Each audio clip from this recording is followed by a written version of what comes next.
हम डिस्कस करने वाले हैं क्लास केमिकल इक्वेशंस के बारे में। तो आखिर केमिकल इक्वेशंस क्या होती है? देखिए, केमिकल इक्वेशंस जो होती है ना, वो कुछ और नहीं है। जो केमिकल रिएक्शन मैंने आपको बताया ना, केमिकल रिएक्शंस क्या होती हैं? केमिकल रिएक्शंस ये होती है कि कोई भी सब्सटेंस अगर आपका दूसरे सब्सटेंस से मिलता है और मिलकर के एक नया प्रोडक्ट बनाता है तो उसकी प्रॉपर्टी चेंज हो जाती है। ठीक है, तो जो केमिकल इक्वेशन है ना, ये उसी को सिंबॉलिक फॉर्म में रिप्रेजेंट करने का तरीका है। यानी कि हम किसी तरीके को, देखो जैसे कि मान लो हम आपको बताएं पहले कि हमारे पास मान लीजिए ये है क्या, कार्बन। मैंने कहा आपके पास है कार्बन, ठीक है, और आपके पास है ऑक्सीजन, ठीक है, और ये दोनों मिलते हैं तो बनाते हैं कार्बन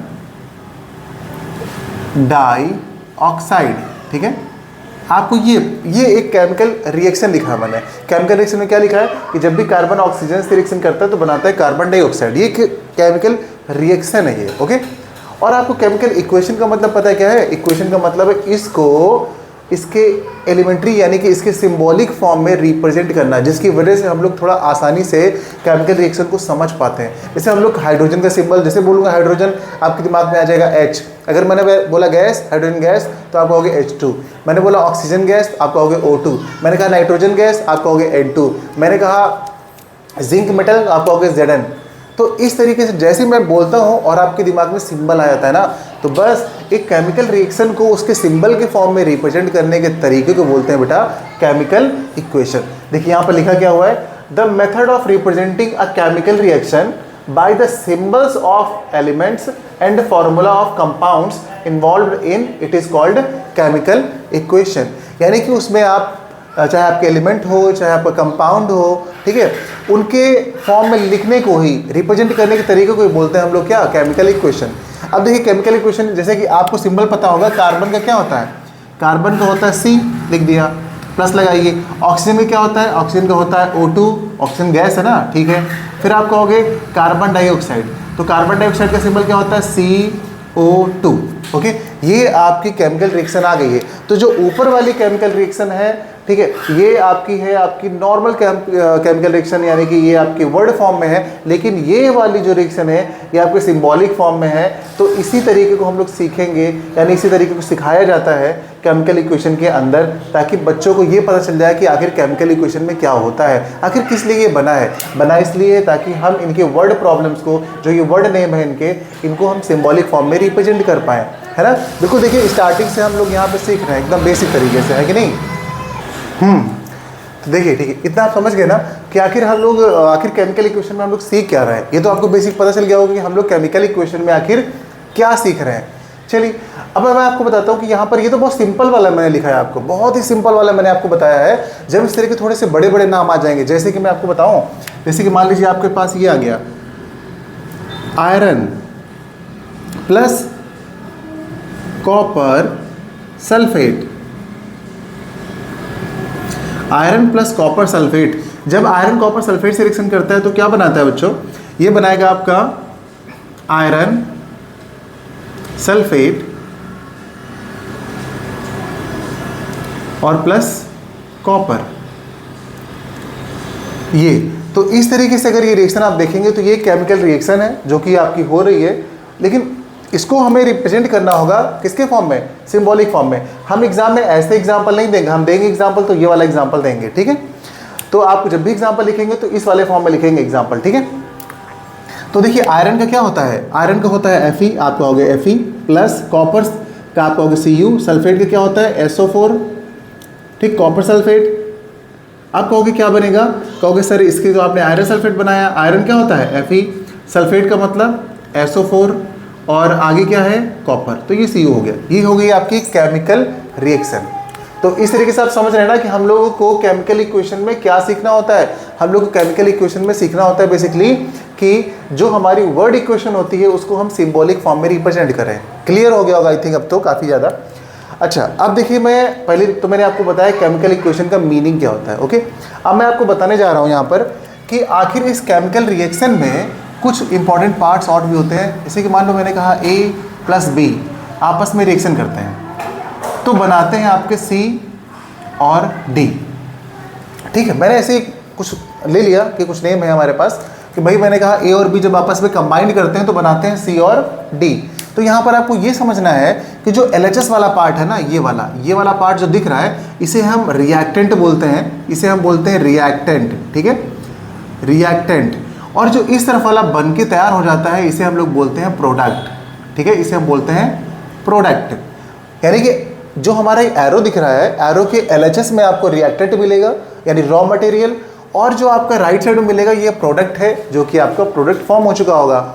ओके, अब देखिए यहाँ पर जैसे ये सारे क्वेश्चंस है ना, इनमें जो ये वाला पार्ट है ना, ये आपका रिएक्टेंट है, ये रिएक्टेंट है, और एरो के इधर वाला ये प्रोडक्ट है, ये आपका प्रोडक्ट है।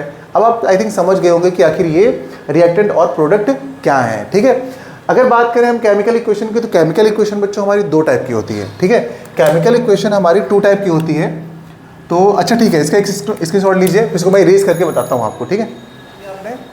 अब मैं आपको बताता हूँ कि जो अपनी केमिकल इक्वेशन है ना, ये कितने टाइप की होती है। देखिए केमिकल इक्वेशन जो है वो कितने टाइप की होती है।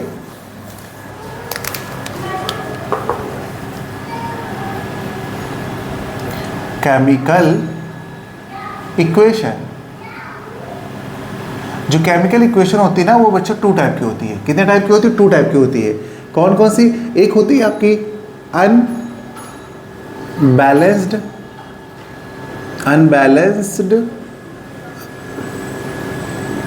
केमिकल इक्वेशन, ठीक है, और एक होती है आपकी बैलेंस्ड केमिकल इक्वेशन, ठीक है। एक होती है आपकी अनबैलेंस्ड केमिकल इक्वेशन और एक होती है बैलेंस्ड केमिकल इक्वेशन। इसको हम लोग एक नाम और देते हैं, अनबैलेंस्ड केमिकल इक्वेशन को हम लोग बोलते हैं skeletal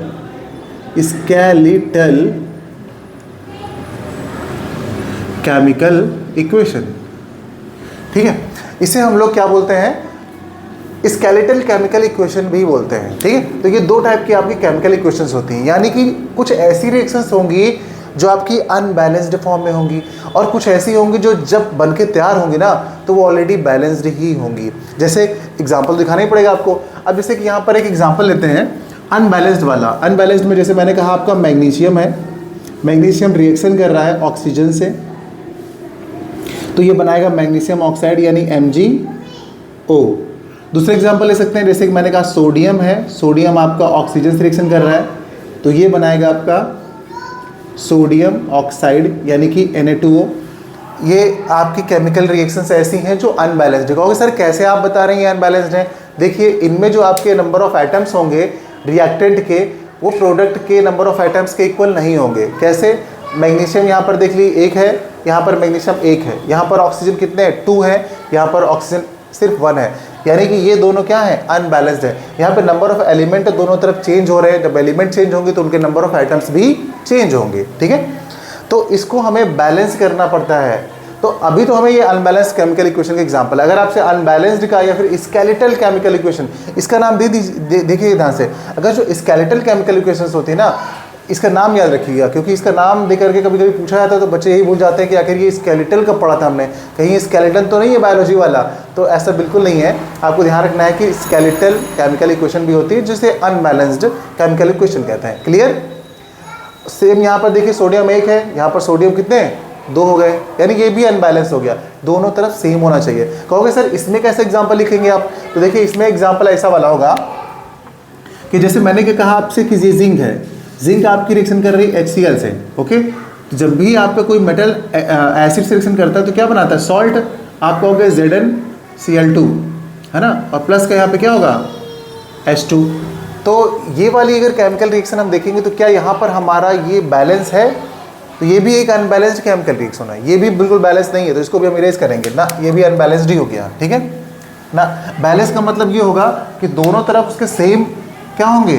same number of element होंगे। जैसे कि मैंने कहा कार्बन रिएक्शन कर रहा है आपका ऑक्सीजन से, तो ये क्या बना रहा है? Carbon dioxide. अब ध्यान से देखिए, यहाँ पे 1 कार्बन था, यहाँ पे 1 कार्बन है, यहाँ ऑक्सीजन 2 था, यहाँ ऑक्सीजन 2 है। अब ये बैलेंस्ड इक्वेशन है, यानी कि अपने आप में ये बैलेंस है, ठीक है। इसको बनाना नहीं पड़ा हमें, वो पहले से ही बैलेंस है। तो ऐसी केमिकल रिएक्शन जो बनने के बाद अपने आप बैलेंस होती हैं, उन्हें हम बोलते हैं बैलेंस्ड केमिकल इक्वेशन, ठीक है। और वो जो मैंने एग्जाम्पल लिखा था, या जितने भी एग्जाम्पल ऐसे होते हैं कि बनने के बाद वो अपने आप बैलेंस नहीं रहती हैं, तो उन्हें बोलते हैं अनबैलेंस्ड। तो ये 2 टाइप की चीज़ें होती हैं।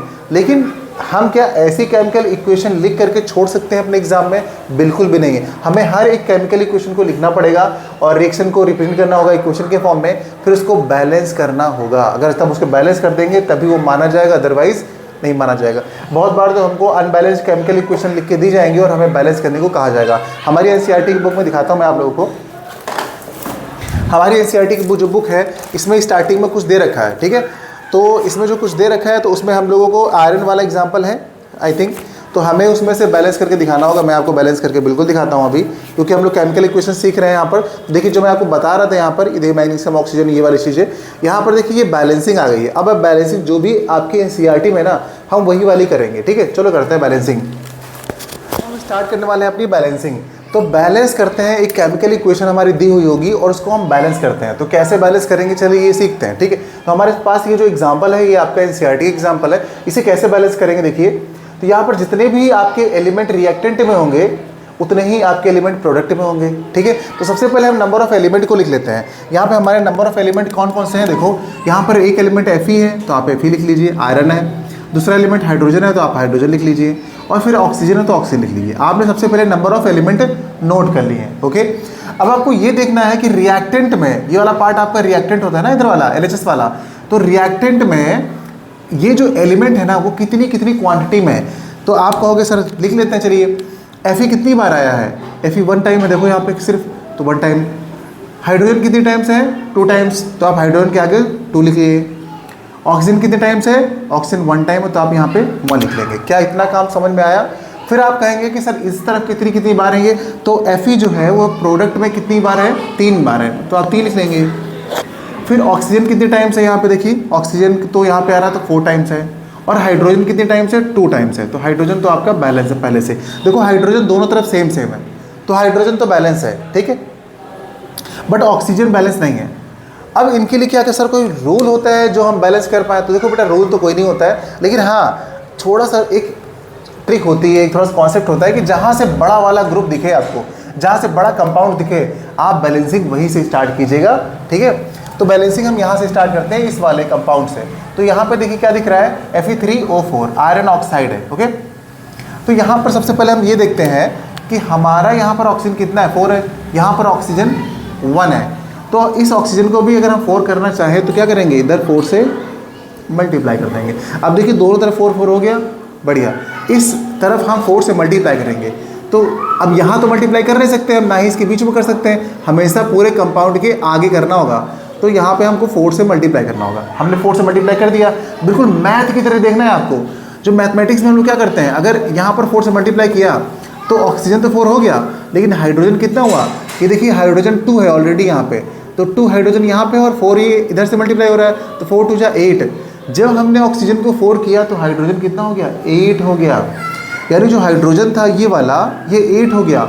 यानी हमको दोनों तरफ हाइड्रोजन को 8 बनाना पड़ेगा, दोनों तरफ।